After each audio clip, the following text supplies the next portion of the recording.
Hi, it's In from Kaon, and today we're going to walk you through how to install an Arm-Style Diff Drop for the LC200 LandCruiser. There's a heap of things you might want to consider if you're looking to invest in a diff drop. Now, if you're curious about whether you even need a diff drop or the differences between the different types of diff drops, have a look at our other video. The link is in the description. But for now, we're going to look at specifically the diff drop for the LC200. So that we can compare the differences between the different configurations, we're going to take some measurements, amount of diff drop and CV angles. Now this vehicle here has the factory configuration, the factory arms. However, has been modified. It's got longer travel suspension, so these dimensions might not be the same as your vehicle, but we're going to take these as reference dimension. Let's go and measure it now. So this will be the measurement to the CV position, and I'm measuring 80 millimeters as a reference to the bottom of the chassis here. So the way we'll measure the CV angle is we'll reference it off the bottom of this cross member. I'll just zero this out, 0, and then we'll transfer it over to the CV, and I'm getting 24.65, 24.5 degrees on the CV. It's not long enough, is it? Yes, it's too long. The other thing we're also interested in is how much ground clearance we might lose if we put a diff drop in, depending on what type of diff drop. To the bottom of this washer here, 57 millimeters, factory diff arm. One of the options you have for dropping the diff on the LC200 LandCruiser is the spacer diff drops. Now these are 30 mil thick spacers. They don't actually give you 30 mil drop, but they're referred to as a 30 mil sort of diff drop. And it also has a little spacer on the back here. So what we're going to do now, we're going to put these in here, and then we're going to see how much of a drop we get. We have this 30 mil spacer diff drop installed. So one of the nice things about these is it's pretty easy to install really. You remove these bolts, put the spacers in, remove this bolt over here, put that little tiny spacer in the back there. Let's measure it and see what sort of a difference it's made. And the measurement we have with this spacer diff drop, this 30 mil spacer diff drop, we're getting 65 millimeters there. So it looks like about a 15 mil drop. And what does 15 mil of diff drop mean in terms of angle? Let's measure the angle. CV angle is now 21.8 degrees. So definitely an improvement by a few degrees. We might as well measure how much ground clearance we're losing. Now, as expected, putting a 30 mil spacer in there has dropped this down to 87 mil from 57. So you can actually see it, look how much ground clearance we're losing. Yes, luckily I went to school. I learned something. Now we're going to look at another type of diff drop. This has even bigger spacers, so a 40 mil spacer, but also replaces the bracket out the back with a new bracket. So we'll take this all out and put this one in and see how this one compares. So this diff drop's in. This is a 40 mil spacer diff drop with the replaced rear or rearward mount. A little bit harder to get in. We got it there eventually. Let's see how much this diff has come down.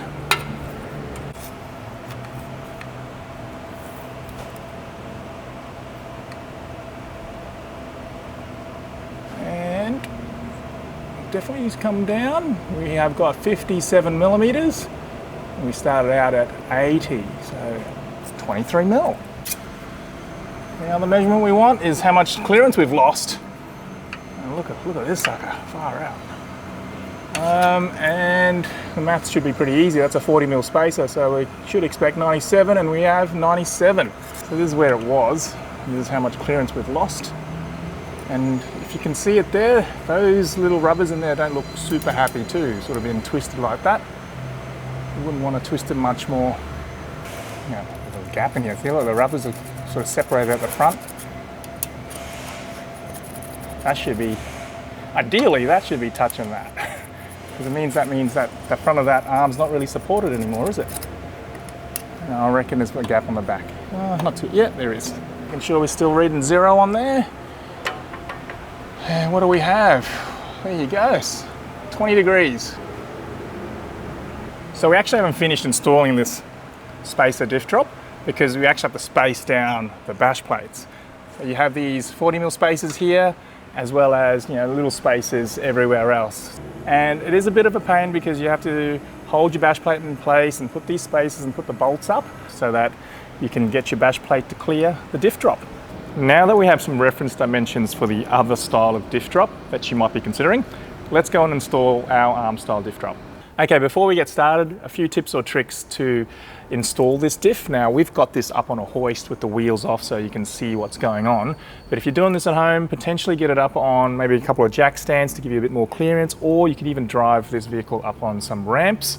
That should allow you to still install the diff drop with the wheels on and on a ramp. So we've already got the bash plates off. Time to loosen off the diff mounts and get these factory mounts off. Little jacky thing. You might want to have a little bottle jack or something to help you just hold up the weight of the diff as everything gets loosened off.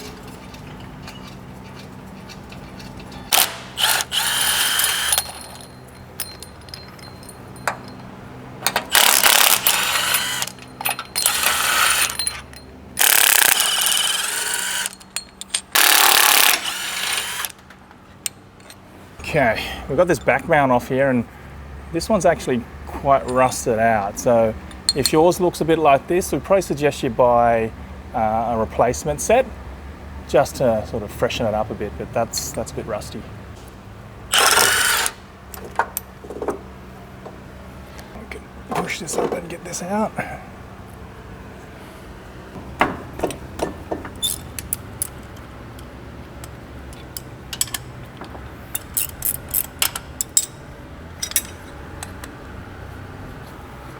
So I want to remove both these diff arms. This diff and axle assembly should sit up in there.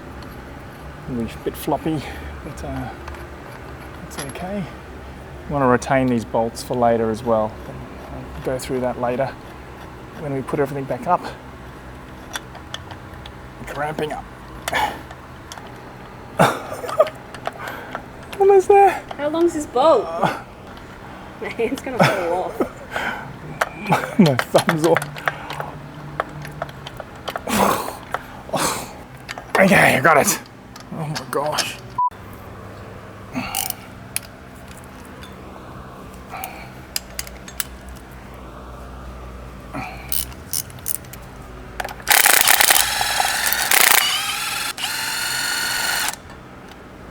Now that we got all the mounts off, let's do a little bit of prep before we get the other diff drop arms on. We have all the components here and we need to do a little bit of prep. So I'll start off with I'll call it the right hand side mount. So this is the factory one. Now we retain the bolts. This is our diff drop factory arm.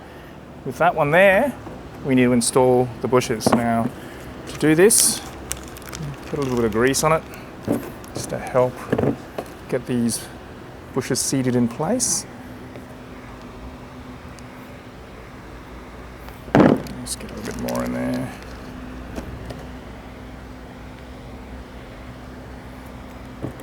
And the top and bottom bushes are the same, so I'll just get those in there.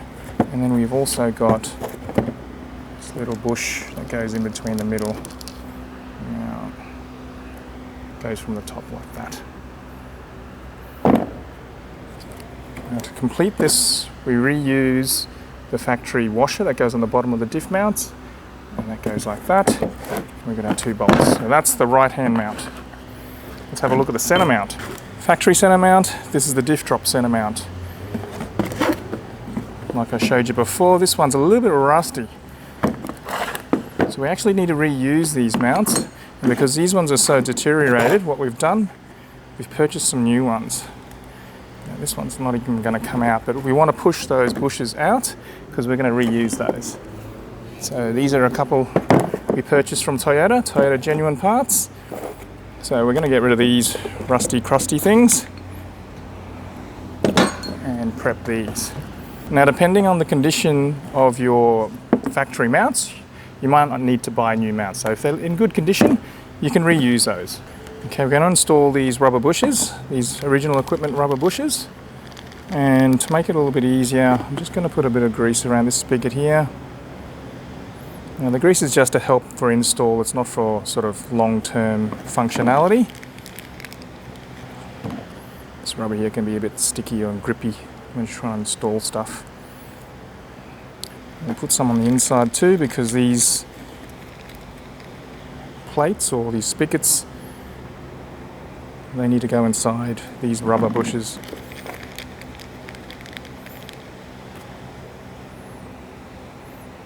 Okay, so one on each side.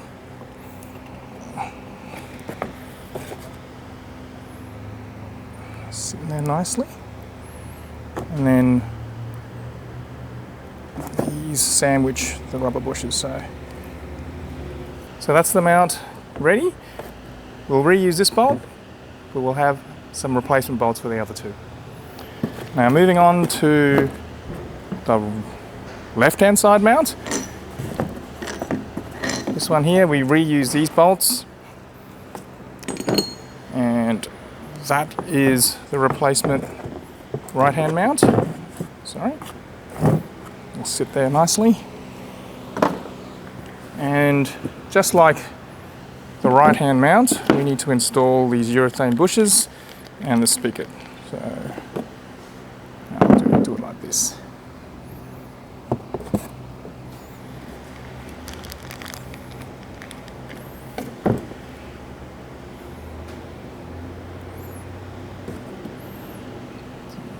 In there,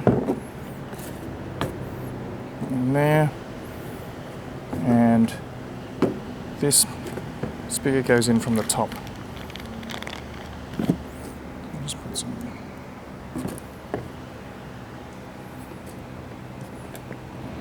And with this one, with the factory washer, goes on the bottom and clamps all together. So we have our three mounts prepped and ready to go. Let's get them on the car. So what we're going to do, we're going to install this right-hand arm first, because this gives me a bit of leverage to be able to twist and position the diff assembly. Now the other thing that's handy to do is just to make sure these threads are clean. This one's pretty good, I can wind it in by hand, because otherwise when you're trying to hold up a diff and line up a hole and all that sort of stuff, it can be a bit annoying if there's a little bit of tightness in the threads due to maybe a little bit of powder coat in there, but that one's good. Okay. If it is a little bit tight, just run the bolt through first before you go and install it. And as always, make sure you guide it in finger tight first. Make sure you don't cross thread anything before you hit it with the Ugga Dugga gun. Anyway, we want these to be loose initially before we go around torquing everything up.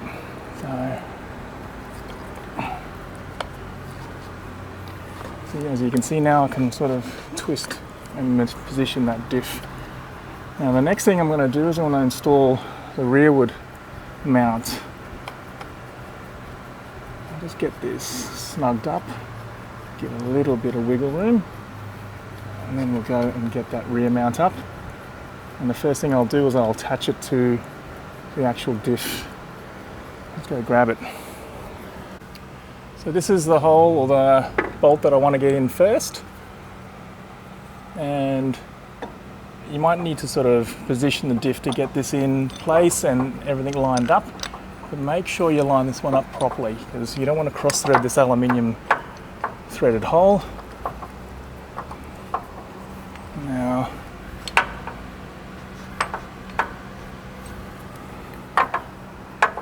just get that in there. It'll lift that up a bit. Okay, so here we go. Now I've got it lined up, and all I had to do is just push up on this side, and I've got a few threads going there. Okay, just want to make sure this is going up properly. Yeah, that feels good.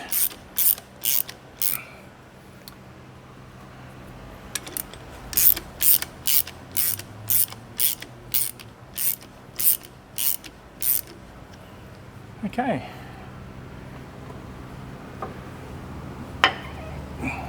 get this other bolt in, and then the one underneath here as well. So I'm going to go for this one now, just make sure this one's lined up.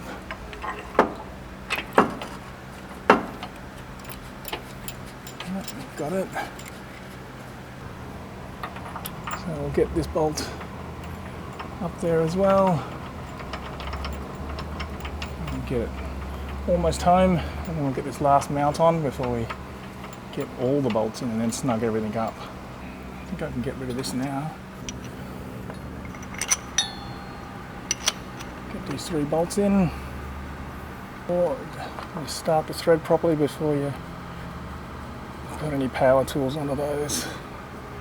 They look like they're going in nicely.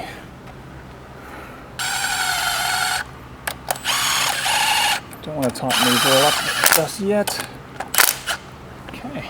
So install these bolts, and actually you want to actually tighten these ones up because there's better access at the moment. So I'm going to tighten this up first, and then I'm going to actually get the torque wrench on these 2 before we move on, because once we move it up into place, it's going to be a bit hard to get the torque wrench up there. So let's torque it up. Okay, that's that one. Then we just got these 2 bolts here.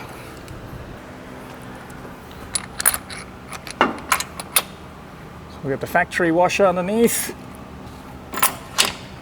Get this up. Get the other one up. And we'll get this bolt up. It's already looking good, everything seems to line up.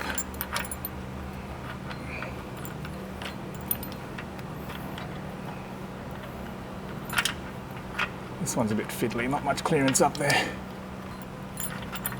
Okay.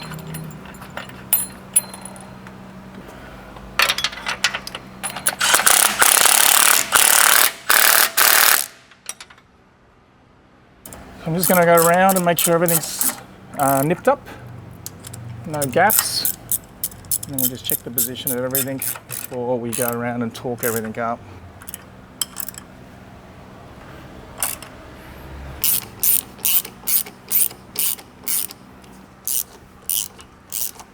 Okay.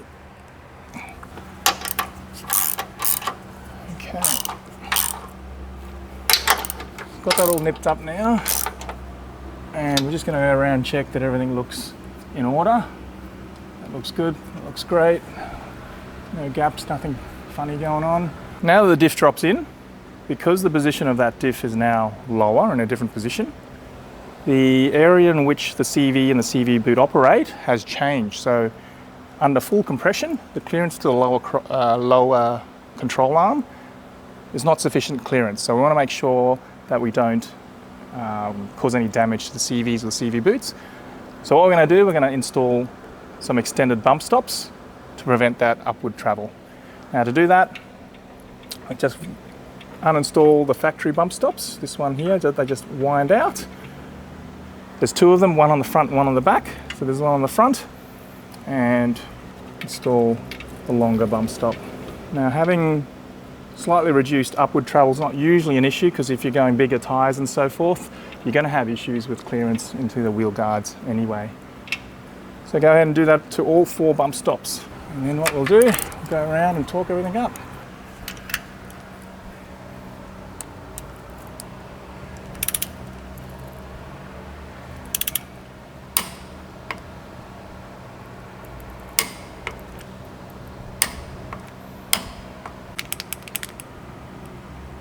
Just so I can remind myself which bolts I've torqued up. It's always good just to mark them.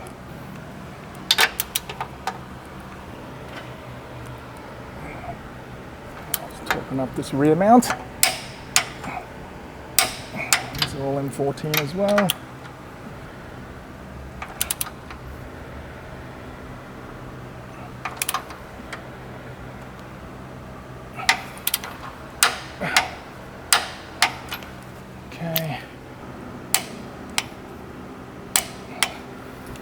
I'll just go mark those.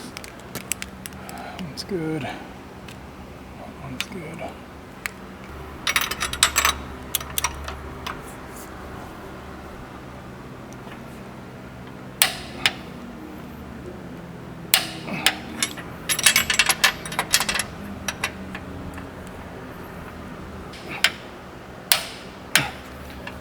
Okay, diff drop is in.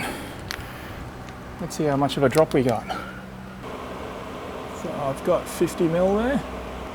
So we have 50 mil. Originally without the diff drop we have at 80. So that's 30 mil that diff has come down. And in terms of this diff mount here, we have 42 millimeters. So this one's a little bit more compact than the factory one. Then again, also this diff here has come down 30 millimeters.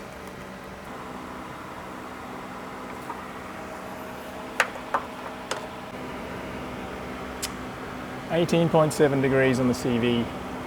So we've got all the numbers and they're all in front of me right here. And there's sort of three areas that we're looking at in terms of the differences that these diff drops have made. If we look at the bigger picture and compare it to not having a diff drop, the actual CV angles with this particularly lifted vehicle is 24.6 degrees, and with the Arm-Style Diff Drop we've improved that to 18.7, so a full over 5 degrees improvement in those CV angles, which means you're not going to get those extreme angles, especially when you're at full droop, potentially putting heaps of power through those axles, trying to get over stuff at full articulation.